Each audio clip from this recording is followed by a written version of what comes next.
do do do do do do do. They're coming alive. They're trying to kill me now, but I will not let the armors fight in an unfair fight against Link. Anyway, that was lame.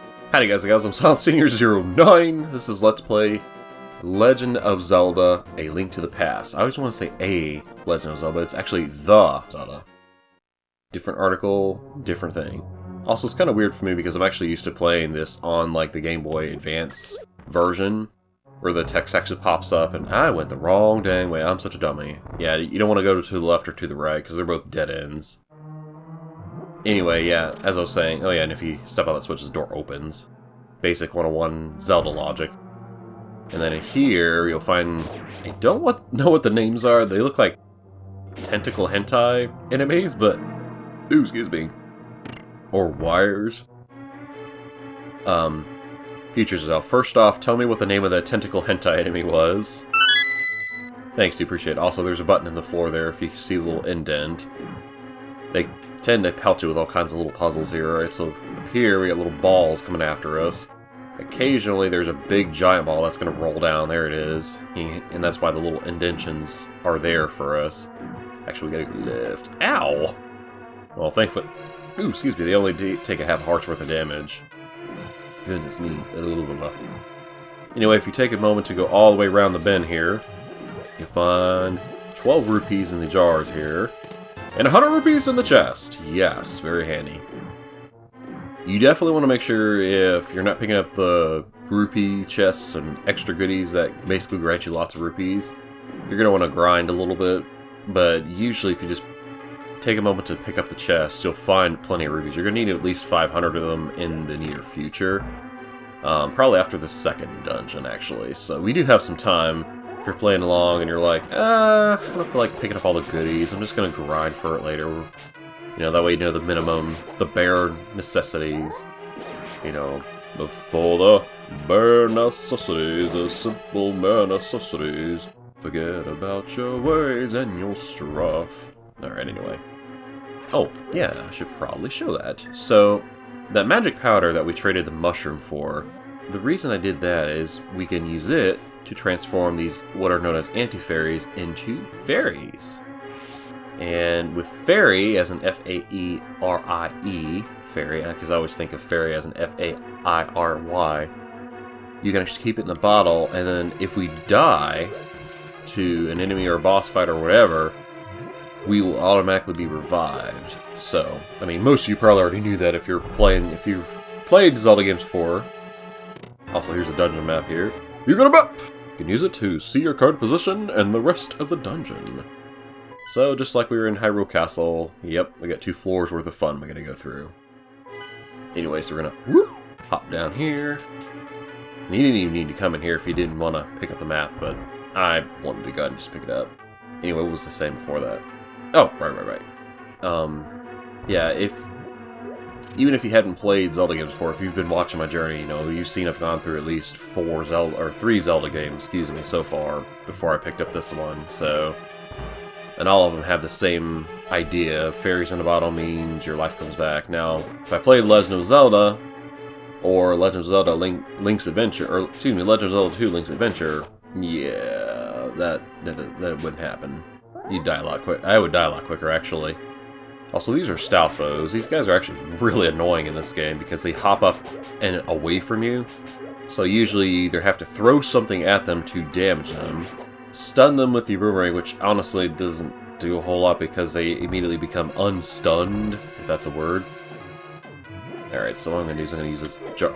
Well, I said I was going to use a jar, but then I get my butt handed to me. And I missed! Dude! There, jeez. Yeah, you can throw a jar and it automatically KOs them in one shot. I'm just saying KO, I should just say that kills them, jeez. Although, they're kind of already dead, so... Or undead? I don't know. I had a conversation with somebody actually at one point, a few people actually. Like when we were talking about like dead versus undead versus can you kill them again, all that. I don't know, there's just... It's tough to really like wrap my head around it if you're trying to get the technicalities. Alright, so for doing that we get the compass. Now you can pinpoint the lair of the dungeon's evil master. Alright, so we check our map again. Second floor is where our boss is. Yes, with every dungeon comes a boss. The first one that was kind of a practice run, if you will, didn't really come with one other than the ball and chain dude, but whatever, you know. Erlich, it is I, Sarasala. I can talk to you telepathically when you touch these tiles. Here is a hint. You can use the treasure hidden in this palace to defeat armored foes. Okay. Armored foes. Well, we met some Armos outside, but they're actually not going to be in here. However, if we come up to this guy... Oh, hey, he comes to life! Yeah, so you can actually hit him with your sword, although you're going to want to probably do a few spin attacks, honestly, to do some damage. This guy's actually kind of a pain, though, to fight without the item in the dungeon, or dungeon with the item. Basically something to defeat armored foes with. Yeah, I see it hopping out of the way. Ooh, a chest! Eh? It's locked. If you have the big key, you might be able to open it. Ah-ha-ha. So the one chest in the game that we do require the big key for. Anytime you see those, you do need them. Alright, so we're just gonna have to continue on, and hopefully we can find the big key. There's also a door up there I didn't actually show it, but we can't open it without the big key as well. Also, I don't think there's anything hidden under here. I mean, I would probably sneak something underneath here just for the funsies of it, but that's okay. Oh, lordy, my left foot's falling asleep because I'm sitting on it. I'm sitting crisscross applesauce here. Oh, Anti-Faeries, nice. Alright, so I'm just gonna, get hit by a tentacle monster. I'm gonna miss actually not knowing what the names of those are, because once I learn them, then it's like I'm actually gonna call them by their proper name, and I'm gonna stop calling them Tentacle Monster. Although I'm sure some of you would probably appreciate it if I didn't continue calling it the Tentacle Hentai Monster. Jeez, I'm such a perv. Dude! You can't just bump into me and make me kill the guy behind you. That's rude. Like, it's not rude to me, it's more so rude to your buddy in the back. Like, Jesus. It's like you bumped me just so you can avoid getting hit, but hit the guy off behind you. It's like, man, what'd you, like, do, or what'd he do to upset you, or she? I don't know, I didn't think I'd probably have to ask. Alright, so for, anyway, wandering around this room here, you get a key. We definitely need that to go to this left door here. This is actually where we came from. Well, y'all probably could have guessed that, jeez. I could have come up with something a little more elegant to word it as, yes. So anyway, you might recognize, oh, okay, so we're above the ballroom, alright, so we're making our way through the dungeon. We're hopefully...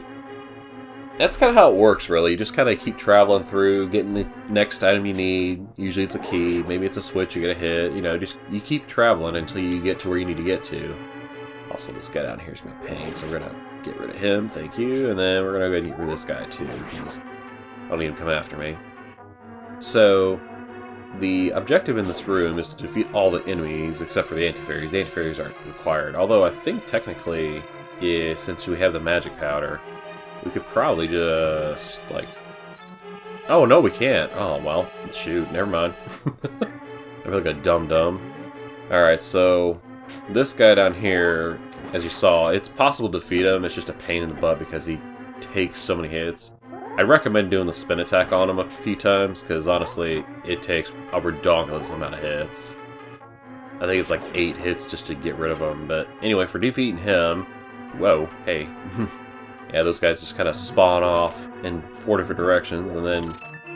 Hey, there's a switch, there's a key. You got the big key! It's the master key of the dungeon. It can open many locks that small keys cannot. So, to address something real quick, just in case anybody finds a technicality when they're thinking like, so can I carry this big key with me to other dungeons? No. Yeah, one big key per dungeon, pretty much. That's how it works, so... Once you find that, you're good to go for this dungeon, but once you go to a different dungeon, the key doesn't carry over. It's like they were smart enough to think of that when they made this little dungeon that a hero would have to go through, like, haha, we changed the locks on all the chests and all the big key doors. Also, you're not going to run away from me, dude, seriously. Whoa, no thank you. Alright, so we're going to open this up. You found the bow! Now we can shoot arrows until you run out. Alright, so now we have the bow. Oh, well, that didn't work out so well. Oh, he falls away. Alright, heads, could you kindly not? Thanks. Yeah, if you strike them a few times, they actually go away. So with the bow and tow, we can now use the arrows that we picked up a few times from chests. And whenever you see these guys, boom, one shot. I think. Let me do this on the other guy, because I don't know if I like struck him at all. Hey, one shot. That's what I'd like to see. Or should I say, eyeball shot. Also, before you go in that door, go ahead and hop down here in this jar. Anytime you see these jars in the dungeon, they're actually worth visiting, because usually there's rupees, there's fairies, I mean, there's just about anything you can think of. So we'll go ahead and leave here. Alright, so now up here to enter this door.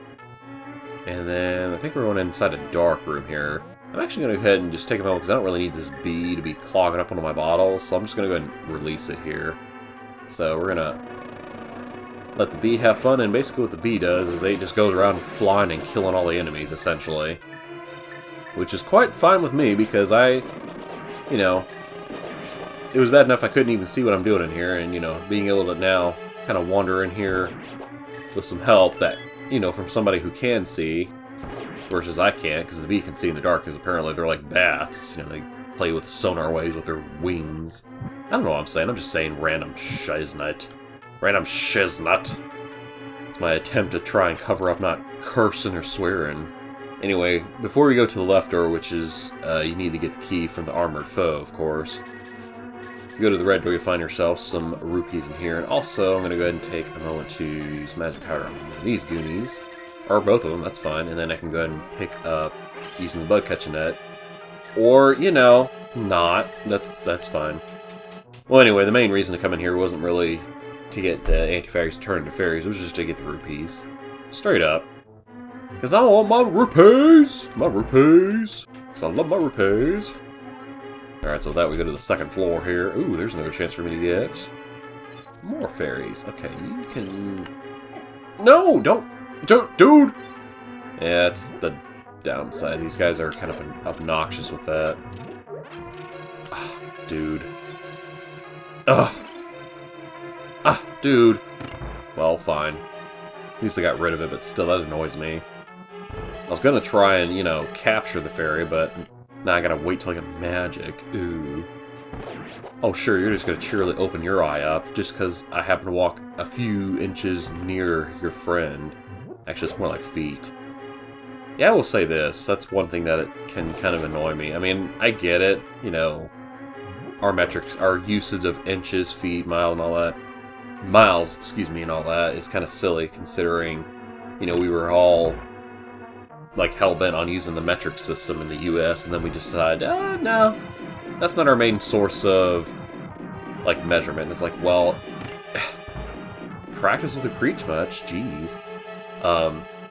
What I was gonna say is, it kind of annoys me whenever I have, because I work on, as I said, y'all, at U-Haul, and we rent these big, long, like, trucks, we're talking feet. And every time people come in, they're like, I want a 10-inch truck, I want a 15-inch truck, I want a 20-foot truck, or 20-inch truck.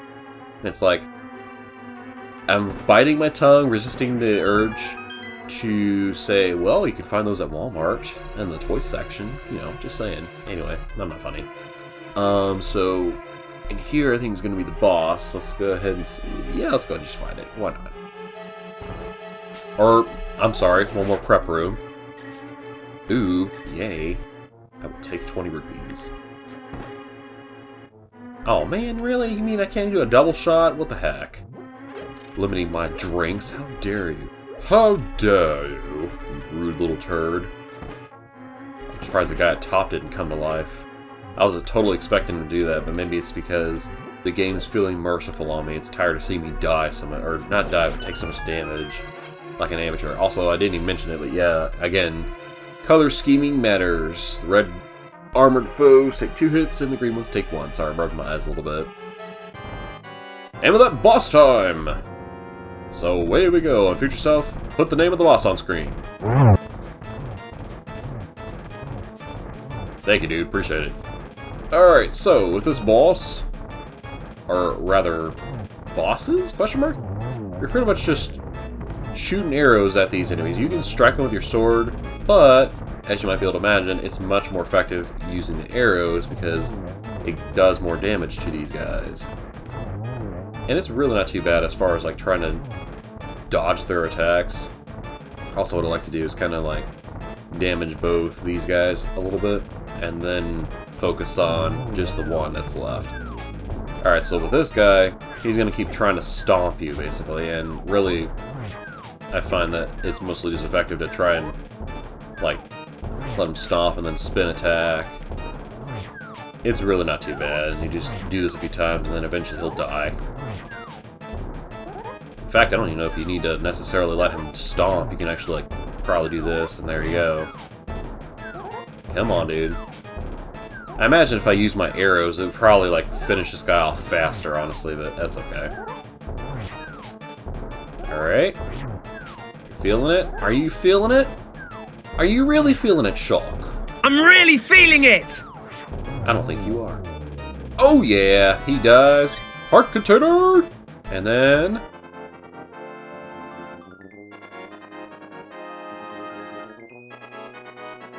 you got the thing! The Pendant of Courage. You won the Pendant of Courage. Take it to Saharasala. 2 pendants remain. Alright, and for doing that, we restore everything, spin our sword very epic-like, and exit the dungeon in fashion. Well, with that done, we have finished our first dungeon in the game. Thank y'all so much for watching. Love you bunches. Please don't let us still slap. And the next time we meet, we're gonna go see Saharasala. He's going to give us an item, actually, so you want to make sure you take time to talk to him. And then he'll tell us, hey, continue with the quest, and we'll see what we do from there. And anyway, that's next time. Oh, until then, take care, y'all. Peace out, and I'll still swap, and see you then. Bye!